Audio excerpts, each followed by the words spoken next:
So this Raw starts off as a David versus Goliath thing. First of all, you had Paul Heyman come out with Brock Lesnar saying, they talk about Finn Balor pinning Cena. It was no fluke, even though it was a fatal 4-way and not one-on-one. Cena, WWE Universe, believes in Finn Balor. And even Paul Heyman believes in Balor. But for believing in fairy tales and stuff like that, Balor will be sacrificed. Yeah. Alright. So we're supposed to believe that Finn Balor has no chance, pun intended, because Vince comes out next, no chance against Brock Lesnar. When we just saw Daniel Bryan pretty much literally just took Brock Lesnar to a limit. We saw AJ Styles do that. But Finn Balor doesn't have any chance. Finn Balor even beat Roman Reigns one-on-one. But Finn Balor doesn't have a chance. And even though Paul Heyman does say, we were preparing for Braun Strowman, but we're going to get Finn Balor instead. He was trained to fight Braun Strowman, but we're getting Finn Balor instead.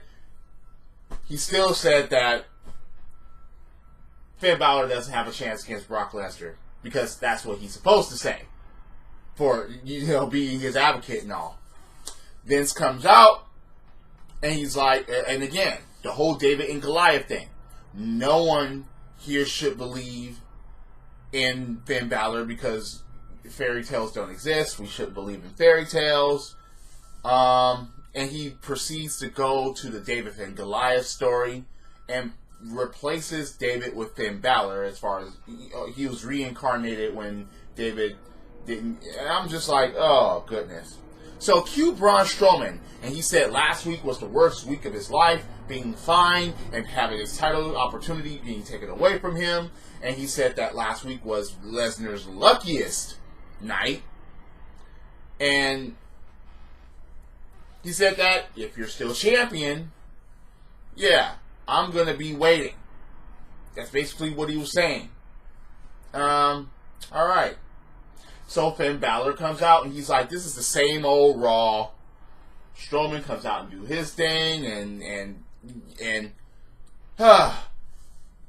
Strowman even was like, I don't think that you can beat Brock. He's like, I know I can beat Brock Lesnar, but I don't know if you can.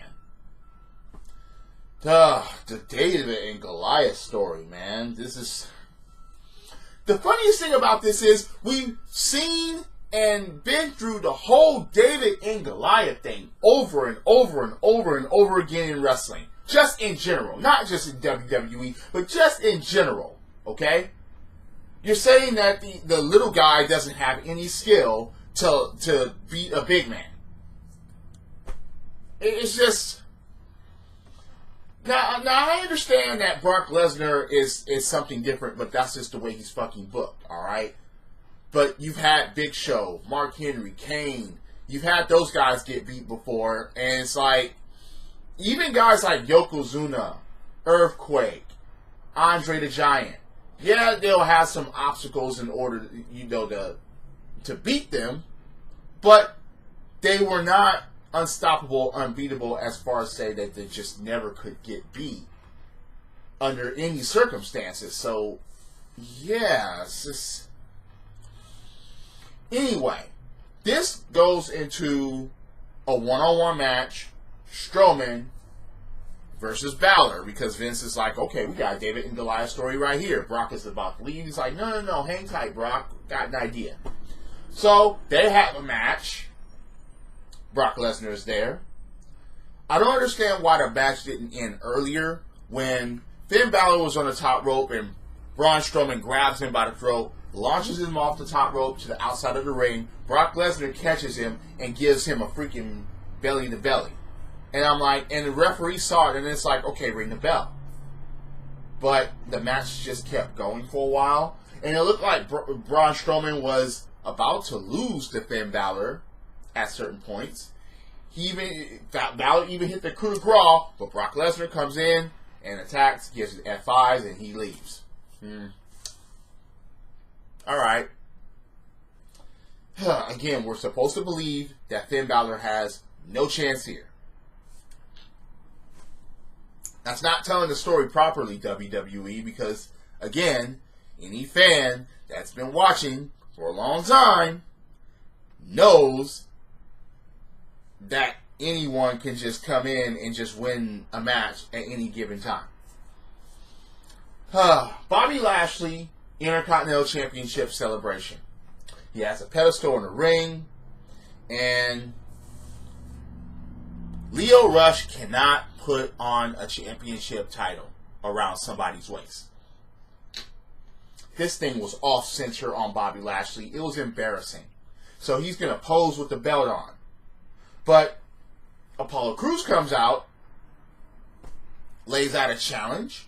Oh, but it won't be for the title because they said that the Intercontinental Open Challenge, yeah, that's, no, they're not going to do that. They're not here for that. They're here for the money. Okay. But here's an alternative. A pose down. If you beat Bobby Lashley in a pose down, we'll consider your match. Oh, goodness. And the waste of a time of a pose down because you knew that the fans weren't going to cheer for Bobby Lashley in the pose down. But we get that anyway. And then we get a match because Bobby Lashley attacked Apollo Crews, and Apollo Crews actually sends Bobby Lashley outside of the ring. And next thing you know, we get a match where Bobby Lashley actually wins because of Lio Rush and his little interference. As Lio Rush and Bobby Lashley were leaving, Mr. Burn It Down comes out. They cross paths, they look dead at each other, and they just leave.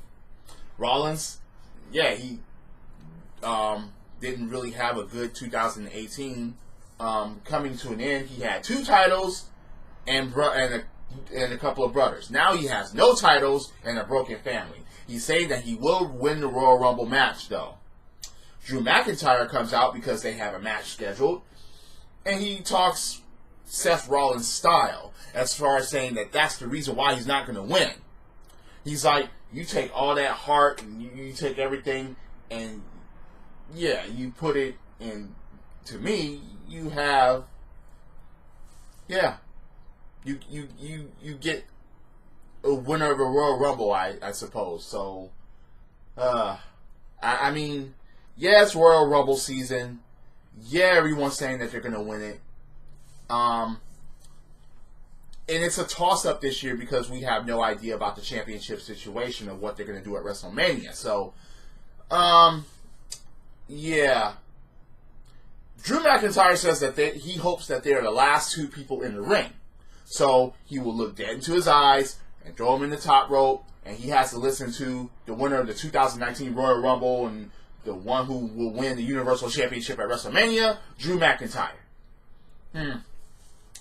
But Rollins, Seth Rollins, wins. He actually beats Drew McIntyre. Now, in a fair and square situation, in a one-on-one encounter, I think this is the first time that Drew McIntyre has been pinned on Raw in a long period of time.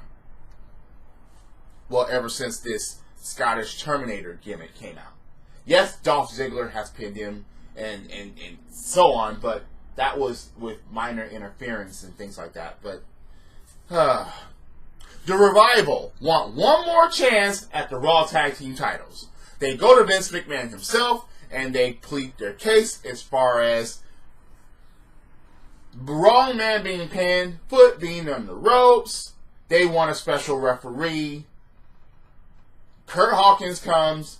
Vince is like, if you ask for the match, the answer is no, you lost too many, you need to seek a different line of work. Oh, wait, but you could be the special guest referee for this tag team championship match later.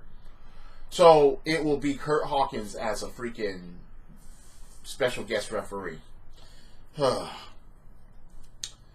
And now we have Dean Ambrose says that, yeah, Seth Rollins quoted Martin Luther King earlier, so he does the same thing. And he says it is an injustice that he's not the Intercontinental Champion anymore, but he called Bobby Lashley bend over Lashley. That was kind of funny.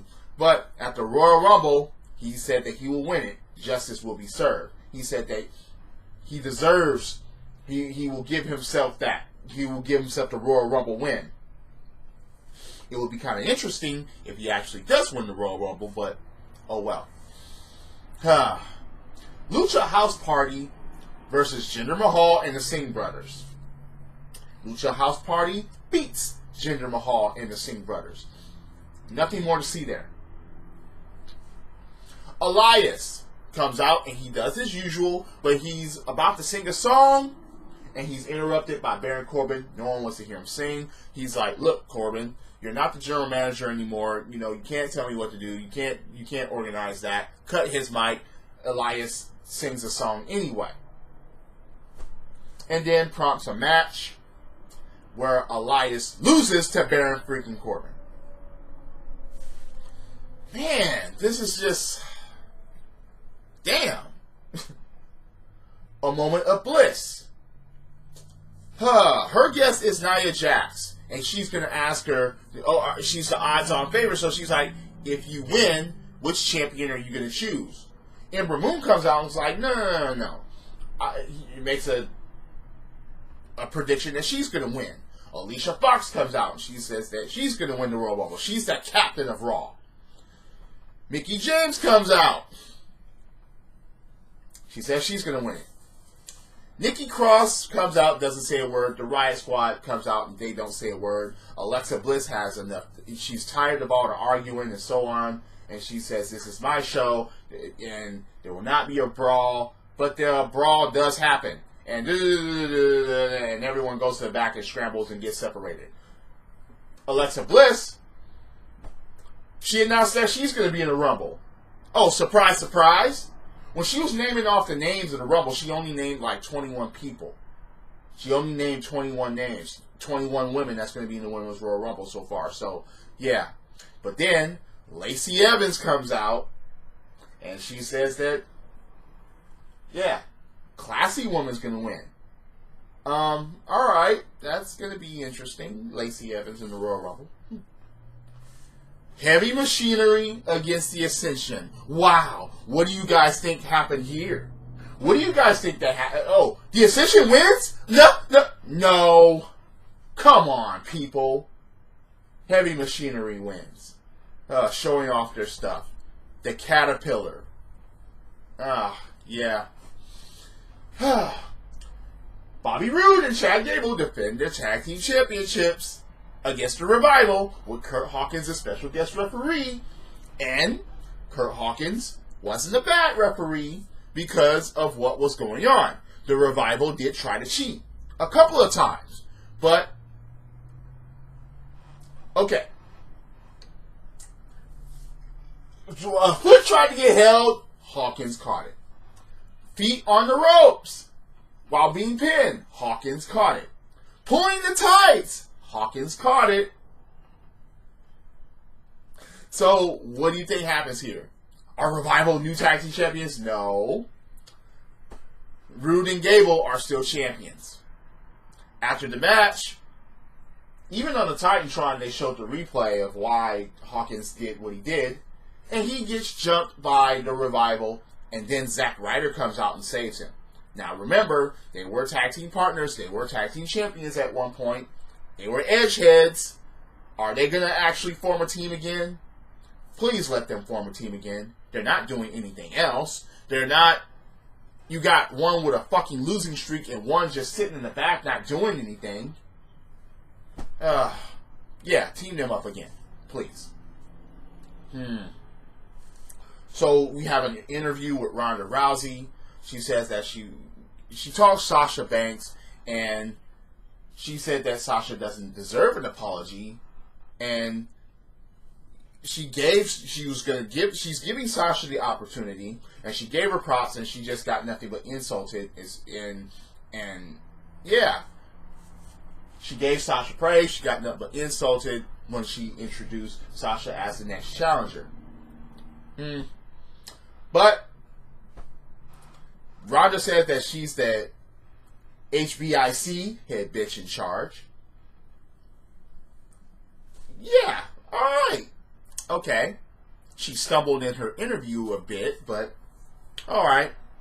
Sasha Banks and Bayley versus Ronda Rousey and Natalya.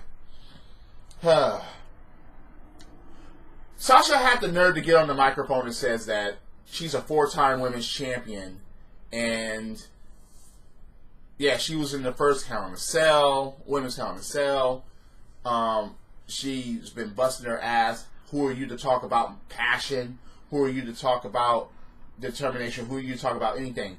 Sasha, every time you defended the title, you coughed it up to either Charlotte or Alexa. You haven't even been a reigning champion. You just been a paper champion. So, no, Sasha, you don't have any case here. Yes, you were in the first ever women's Hell in a Cell and you lost. But Bayley and Sasha actually win their match against Ronda and Natalya. Natalya tapping out to the damn bank statement. How else was this going to go? Ronda Rousey wasn't going to get pinned or tapped. So I don't think Sasha was going to get pinned or tapped. And Bayley, yeah, she's just Bayley, so that's fine. And then afterwards, you have almost a confrontation between Sasha and Ronda, but they were just being held back, and the Raw ends that way. And I'm just sitting up here like, you end a Raw that way? This was a going home show before a pay-per-view, and you end it that way? Really? Seriously? Come on, WWE. You could have done this way better. Why couldn't the championship, Universal Champion, go on last in this situation? You could have had everything that happened at the beginning happening at the end. You could have had Brock Lesnar interfering with the F5 between Braun Strowman and Finn Balor and trying to leave, and then a brawl ensue and things like that. But you choose to end it this way?